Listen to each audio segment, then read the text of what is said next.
In fact, this very idea that one is migrant never occurred to me to begin with, because when you move from one place to another place within your country, this idea of migration looked fictitious to me.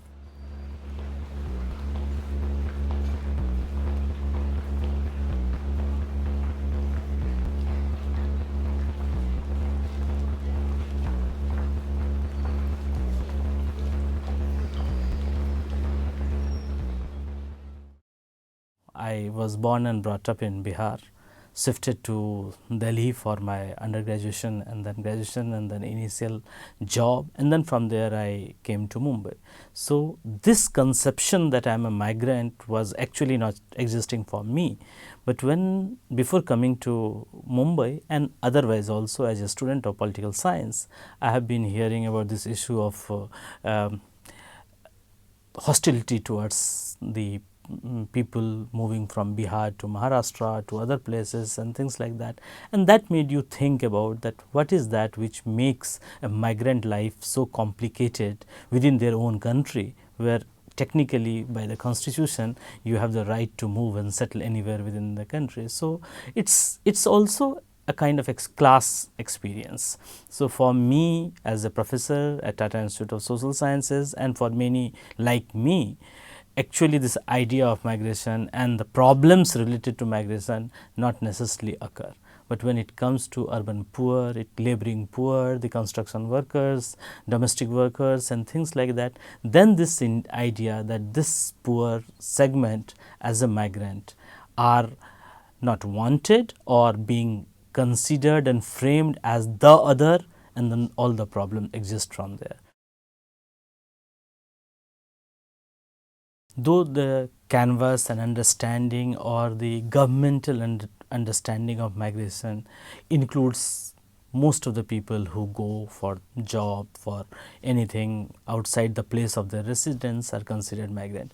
But for a social science perspective, from a perspective of the way we are trying to understand the issue of migration, to me it is not so much the white collar professionals, occupants who are the migrants, because the problems associated, the concerns associated with the migration is not necessarily the concern of the white collar and the professionals. It is the concern, as I was telling you earlier, it's the laboring poor. It is people who, because of unforeseen circumstances at their source, or because of the natural disaster, because of farmers and the peasants context in which there is a crisis in the rural area, where they had to leave their villages, places in search of livelihood in dire need and dire necessity. It can also be because of the caste based and other kinds of conflict at the source in the village, which made them leave and look for a livelihood outside the city. When they come in an extremely difficult situation with an element of deprivation, they try to come and work in the city and meet their basic requirement. But unfortunately, it is these people who live with utmost insecurity, deprivation, they are being made out to be somebody who makes the life of people at destination complicated, not in real sense, but more in political construction. So, the othering happens there, that as if they have taken the job opportunity, livelihood opportunity of the people at destination. So, to me it is the laboring poor, it is the people in unorganized sector, people in all kinds of very complex, hard working, manual work in which they are engaged in. They are the migrants who are our concern for the purpose of the societal and political issues arising out of the issue of migration. So, I would say that to me that is the group, that is the class, and as I was saying, it is a very clearly and starkly a class and caste angle to it.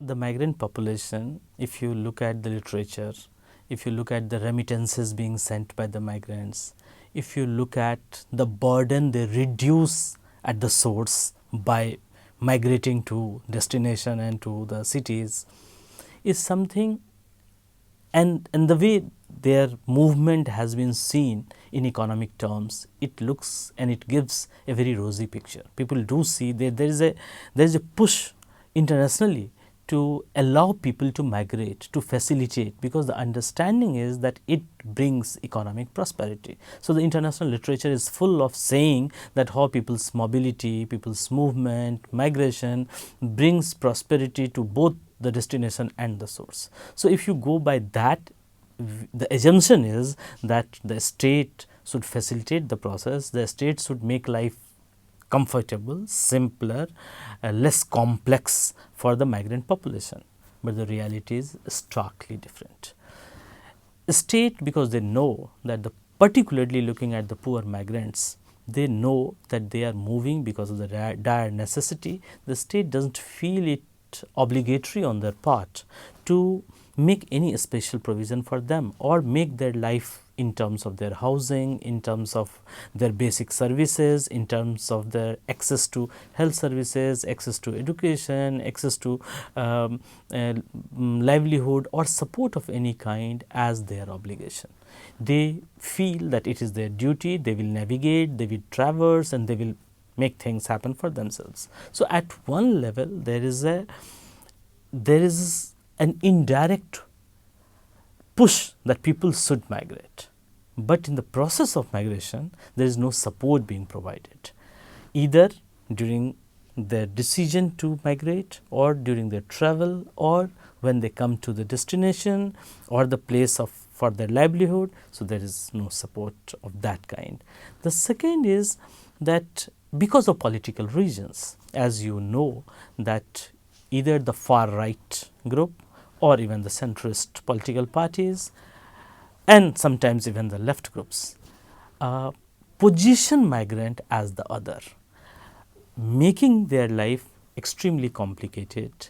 And in this process of othering, when their life they experiences verbal threat, they experiences physical threat, in those situations the sense of security is completely missing.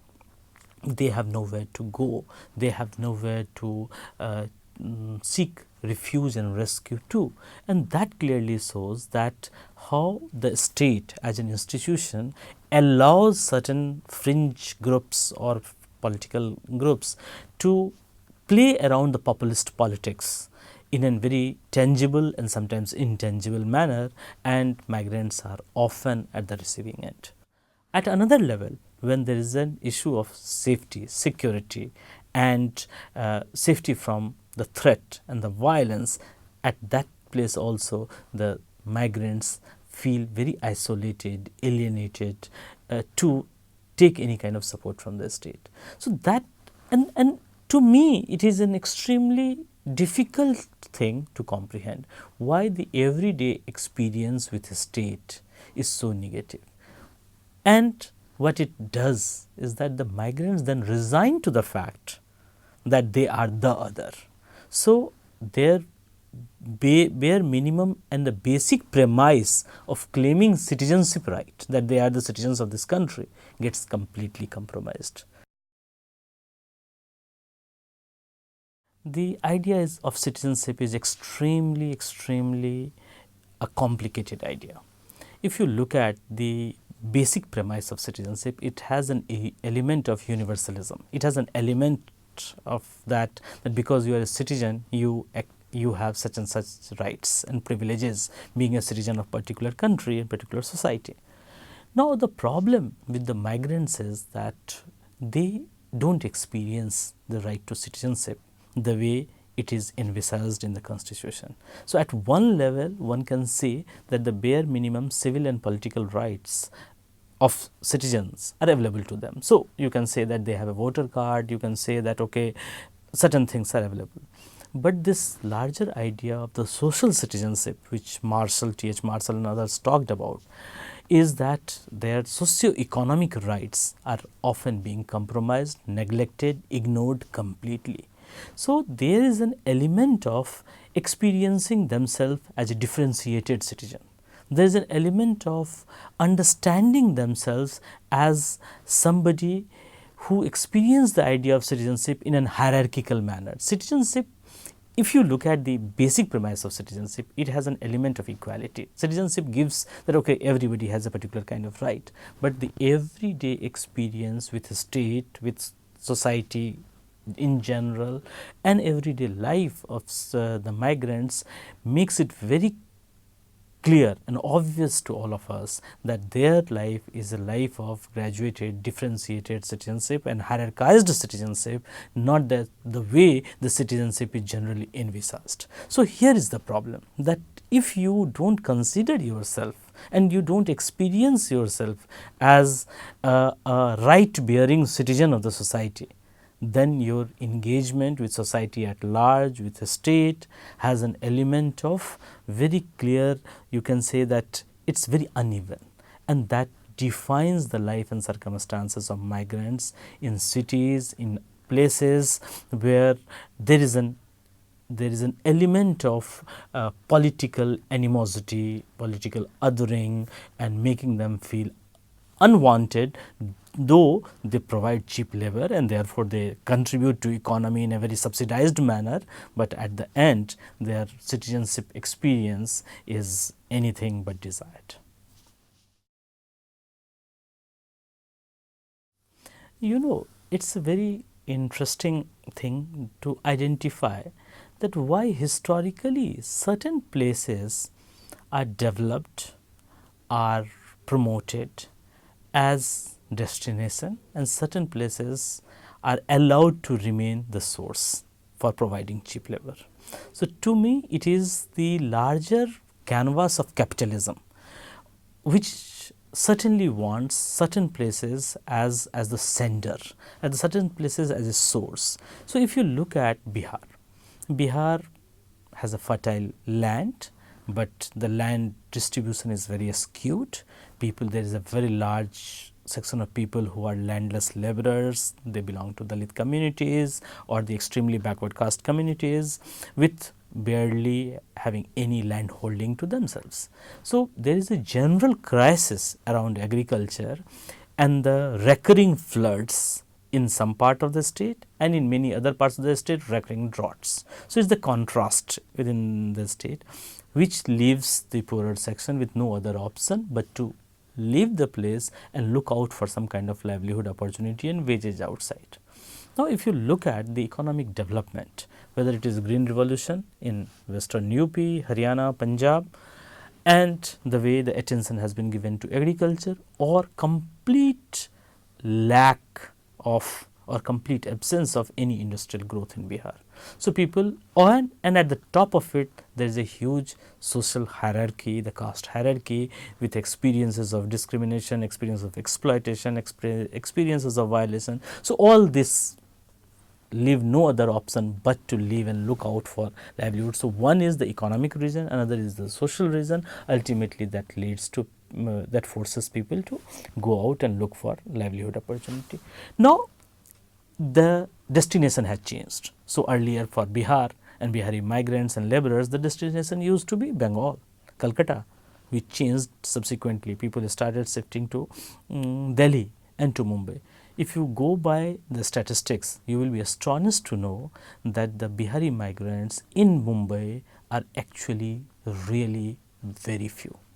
Statistics does not support, yes, as far as the UP migrants are concerned, they are in good number, but Bihari migrants are really low in number in the city of Mumbai. Their preferred destination is still Delhi and North India. But at the same time, if you see this very interesting thing, that because the UP migrants have also developed a kind of political clout in the city. So, the framing of othering of North Indian migrant through Bihari lens helps the political groups here. Particularly looking at the Dalit youth among the migrants, they have developed a very strong sense of identity, first being a Dalit, the second being a migrant, and forged good alliances with migrants from other parts of the country in the city. and what they did even with the Maharashtrian Dalits and others they have made.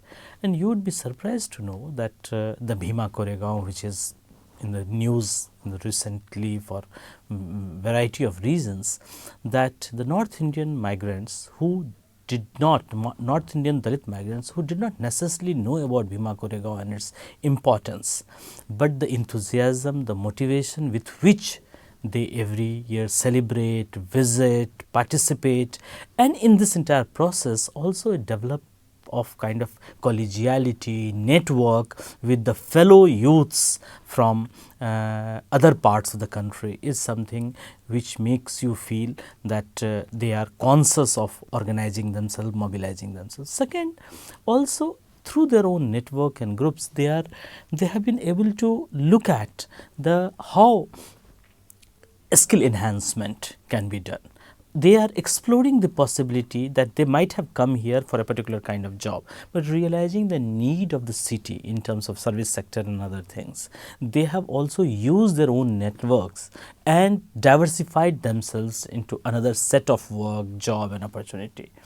And the third is that they have tactically started aligning with the important political groups within the city.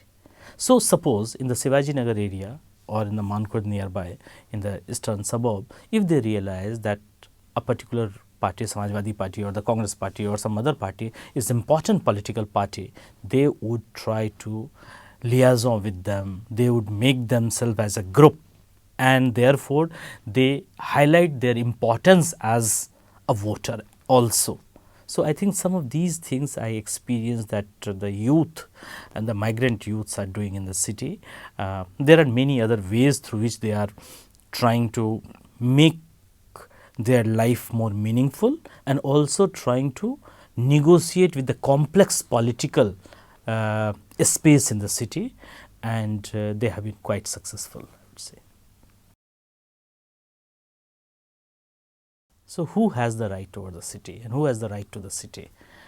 Invariably, the city has been appropriated and the right and entitlement has been claimed either by the middle class and the upper class. So, the poor section, the migrants, the poor migrants, again I would like to emphasize, so claim over city has been very minimal. They knew that they have come here for their livelihood, they have resigned to the fact that they have no services available there, and therefore the claim making is negligible. So, they accept that their life is the bare minimum, the biological minimum, the normal life. It has not been a political life in that sense. It was not a life of activity in that sense apart from their work, earning and then those processes. Now, it cannot go on for long with this rapid urbanization, more and more people coming as a migrant from one particular area, one particular region, one particular language, coming together, staying together, developing as a community, also started asserting and making their presence felt in the city. So, when those processes has happened, so it's not, I would say that it's not the academia and civil society who proactively engaged with migrants. Sorry, they did not. So, first the migrants made their presence felt through different kind of formation, mobilization, collectivization, and in this process what has happened that the civil society, which for very long tried to ignore migrant as a group to work with, then realized that this entire thing, that how state and society at large, as per their convenience, in the words of some thinker which I am not recalling the name, it says that it's a space of encompassment and closure. So, when you want them, you encompass, you broaden, you take them along for work and the cheap labor and subsidized thing, and when you want certain things restricted, you close that. So, it's that kind of experience which then the academia felt that they need to engage with the migrant population. If you look at the literature, history and research, the migration issue has been internationally dominated too much around the international migration, refugee, asylum seekers and all those things. The country migration internationally has been under researched, by academia, attended by academia and the civil society. Now, in a country like India, when you started seeing the potential either through remittances or through other thing, both a set of economists started thinking and felt the need of knowing about the migrants more, not necessarily about their experiences, not necessarily about their life and circumstances, more importantly to begin with about what kind of remittances they send, where do they send, what happens to the remittances, how it shapes and helps the state. So, that is one way of initial engagement with migration as an issue. Subsequently, the other disciplines also started getting engaged with the migration issue. And then the civil society understood the poor labor migrants, their pathetic working situation, their living condition. Particularly if you look at HIV/AIDS was one thing which brought migration issue into, also brought it into the limelight when people started saying that the kind of living, the kind of space, the kind of situation also led to certain stigma around it. So, it is a mix of things. Once that certain health, migrant body as a diseased body, migrant body. So, it is the health concern which made the state to look at them, not necessarily improving the situation, but as a problem body, they started looking at it. So, it is gradual from an economic perspective to health perspective, then other sociologists, anthropologists and started looking at city space and looking at their life and circumstances, their everyday life in that frame. And in this context, the academia also, both civil society and academia got engaged to understand the migrant better. In due course, what we have done and we have realized that there has also been need by the civil society. They felt that there is a need to collaborate between academia and civil society in order to push forward the cause and concerns of the migrant. So, for example, we have collaborated with civil society organizations who have had concerted work with the migrants, and then we work towards policy papers, the situations, the life and circumstances, and put it forward to the state, to the government for using advocacy for the migrant population. I would say that not in a complete sense of right to the city, but at least pushing for basic amenities, basic services, and to some extent there has been success. But I think that the academia, civil society has miles to go in terms of actually substantively engaging with the concerns, issues and real complex situation of migrants, where there are political issues, there are economic issues, there are social concerns, and I think that kind of concerted effort has gained momentum, but not as much as it requires.